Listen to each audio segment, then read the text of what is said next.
నమస్తే సార్. నమస్తే సార్, ఏది జరిగినా మన మంచికే, ఆలస్యం అయినా పర్వాలేదు, మన మంచికే. ఆ మంచి అనే దానికి కష్టం నష్టం అనే రెండిటిని పూడ్చిపెట్టి అందులో వచ్చే లాభాన్ని ఎక్కువగా చూస్తూ ఉంటారు. అసలు మంచి అనే పదానికి మీరు ఇచ్చే డెఫినేషన్ ఏంటి? మంచికి డెఫినేషన్ చాలా సింపుల్ చెప్పాలి అంటే హాని జరగకపోవడం, హార్మ్ లేకపోవడం. ఏదైనా నువ్వు చేసి ఏదైనా నువ్వు మాట్లాడు, వట్టబులు నేమిట్, దానివల్ల నష్టం జరగకపోవడమే మంచి అంటే. మామూలుగా ఈ డెఫినేషన్ ఇవి విన్నవాళ్ళు ఇది నువ్వు చెప్పేది ఏంటో అందరూ చెప్తారు కదా అనుకుంటారు. నిజానికి ఒక్కసారి మళ్ళీ నా యొక్క స్టేట్మెంట్ విను. హాని జరగకపోవడం అన్నాను. ఎవరికి హాని జరగకపోవడం అని అందరూ అంటారు. నేనేమంటాను చూడు, ఎదుటి వాడికి మాత్రమే కాదు నీకు కూడా హాని జరగకపోతేనే అది మంచి. అంటే మంచితనం అంటే అమాయకత్వం కాదు. మంచితనం అంటే ఎదుటి వ్యక్తిని నువ్వు మొత్తేస్తున్నా కూడా మౌనంగా ఉండడం కాదు. మంచితనము అంటే నీ జేబులో లాగేస్తున్నా కూడా ఇంకా తీసుకోవాలనేది త్యాగగుణం కాదు. మంచి అంటే మెట్ట వేదాంతం కాదు. జరిగేవన్నీ మంచికి అనుకోబోయి అనేది కాదు. అనుకున్నవన్నీ జరగబోయే అని నిరాశ కాదు. మంచి అనేది ఆయుధం. అది ఒక్క మాట చెప్పాలంటే మంచి అంటే ఏంటంటే నాకైనా నీకైనా హాని జరగకపోతే అది మంచి, జరిగితే చెడ్డ, అంతే. ఓకే సార్, ఇప్పుడు మనకి మంచిదైనది వేరొకరికి మంచిది కాకపోవచ్చు అంటారు.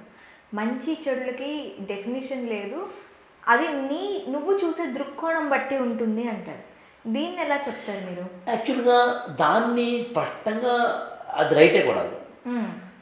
త్రేతాయుగంలో ఉన్నది కృతయుగంలో ఉన్నది, త్రేతాయుగంలో లేదు, త్రేతాయుగంలో ఉంది, ద్వాపరయుగంలో లేదు, ద్వాపరం కలియుగంలో లేదు, యుగాల వారి కావచ్చు.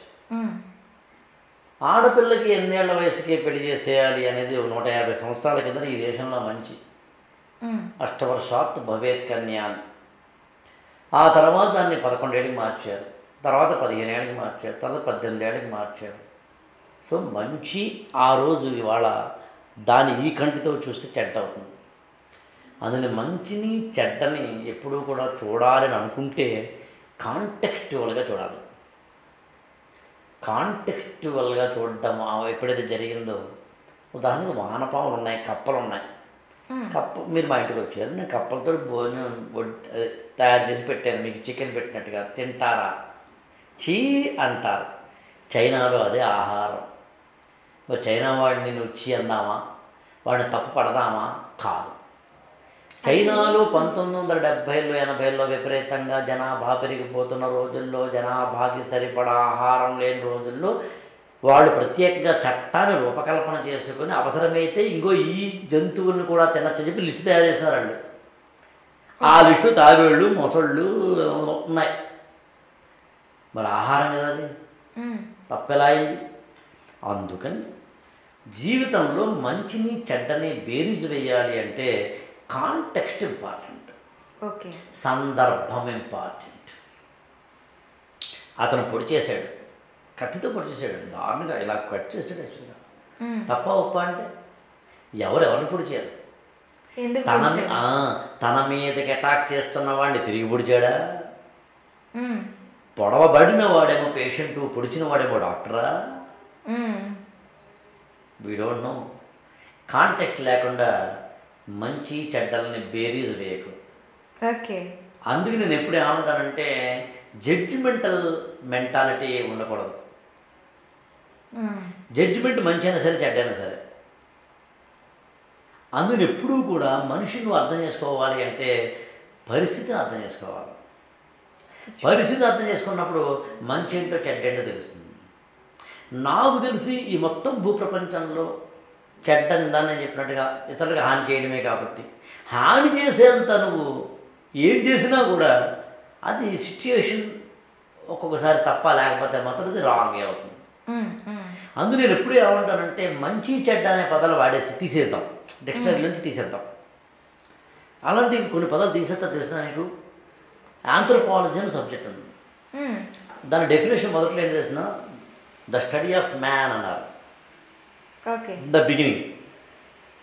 తర్వాత 1950లు 70ల తర్వాత ఫెమినిస్ట్ ఉద్యమాలు వచ్చినప్పుడు ద స్టడీ ఆఫ్ మ్యాన్ అంటే మగాళ్ళ కోసమా, ఆడవాళ్ళని అది స్టడీ చేయదా?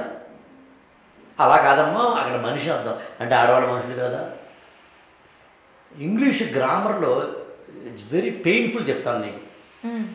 ఇంగ్లీష్ గ్రామర్లో ఇట్ అంటే అది ఇది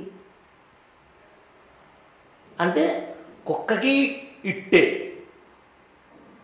చాలా జాగ్రత్తగా నన్ను, కుక్కకి ఇట్టే, మైక్కి ఇట్టే, అంటే ప్రాణం ఉన్నదానికి ఇట్టే, ప్రాణం లేని దానికి ఇట్టే, ఐటి ఇట్.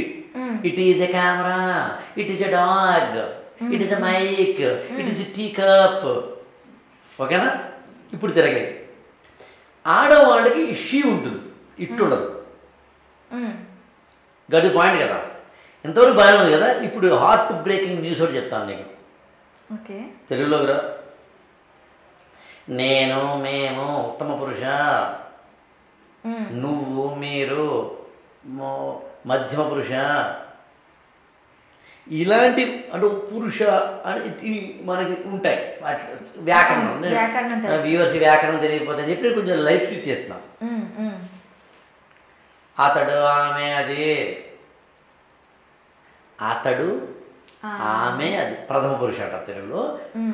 జాగ్రత్తగా అది సీత, ఆమె సీత, అది సీత, అది ఆడది, అది స్త్రీ, అది అమ్మాయి, అది బాలిక, అది కెమెరా, అది టీ కప్పు, అది మైకు, అది బల్ల, అది కుక్క, అది పిల్లి, అది పిల్ల. అది అనే ప్రథమ పురుష ఏకవచన స్త్రీవాచక శబ్దం జంతువులకి, ప్రాణం లేని వాటికి వాడతారు. ఇది చాలా బాధాకరమైనది. జెండర్ ఫ్రీ లాంగ్వేజ్ అని ఉంటుందన్నమాట. ఇలా ఉండకూడదు. ఇప్పుడు అలా మ్యాన్, స్టడీ ఆఫ్ మ్యాన్ అంటే ఉమెన్ లేరా అని చెప్పి స్టడీ ఆఫ్ హ్యూమన్ బీయింగ్ అన్నారు, అది హ్యూమన్ కైండ్ అన్నారు. అలా పదాలను అప్పుడప్పుడు భాషలోంచి తీసేయాలి. ఏం గాజు దొరుకులేమని ఇప్పుడు అనకూడదు.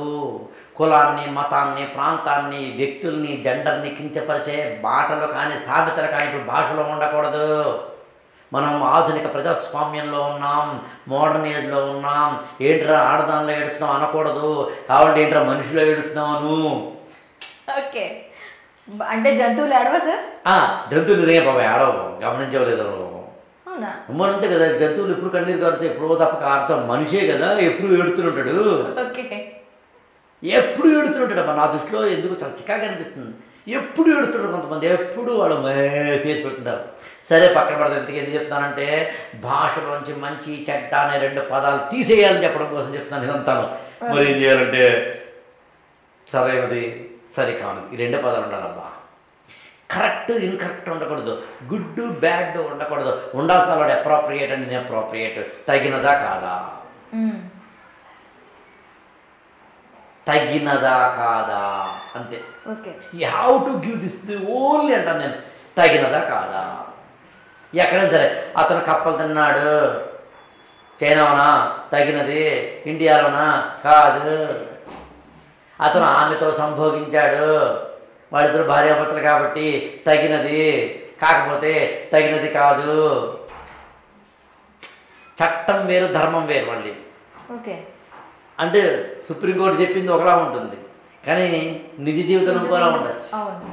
ఇలా చెప్పుకుంటూ వెళ్తే ఒకటే చట్టమైనా, ధర్మమైనా, న్యాయమైనా, మంచి అయినా, చెడ్డైనా, తగినదైనా, కరెక్ట్ అయినా, ఇన్కరెక్ట్ అయినా, వాటి తప్పైనా, ఒప్పైనా నా దృష్టిలో ఒకటే. అది ఏమిటని అడిగితే తగినదా కాదా. ఆవిడ 2వ పెళ్లి చేస్తుంది. మంచా చెడ్డానకు, మంచా చెడ్డానకు ఆమె సిచ్యువేషన్ అది. తప్ప ఒప్ప అనుకో, జడ్జి చేయకు. కావాలంటే తగినదో కాదో చెప్పాలంటే ఆమె మొదటి భర్త ఉన్నాడా? జడ్జిమెంట్ కాకుండా తగినదో తగినదో అన్నప్పుడు నువ్వు చెప్పినట్టు సిచ్యుయేషన్, భర్త చనిపోయి 2 పిల్లలు ఉన్నారు కాబట్టి మంచి సంబంధం వచ్చింది కాబట్టి మళ్ళీ చేసుకుందా, XYZ. ఎండ్ పాయింట్ ఒకటేనబ్బా, అటు తిరిగి జీవితంలో నాకు తెలిసి తగినదా తగనిదా అంటే అప్రోప్రియేట్, ఇన్అప్రోప్రియేట్. అందులో తగినది తగనదని మధ్యలో అంటే మనకి తెలుగులో కొన్ని పద్యాలు ఉన్నాయి. అంటే మరి డివేట్ అవుతాను ఒకటాను టైం లేదని, అంటే ఏది మంచో ఏది చెడ్డ అనే పదం వాడకుండా ఏది తగినదో ఏది తగనదో చూసుకున్నవాడు గొప్పవాడు, వాడినే ధర్మప్రభు అంటారని చెప్పు మహాభారతంలో ఒక పద్యం. అందుకే ఓకే సార్, థ్యాంక్ యూ.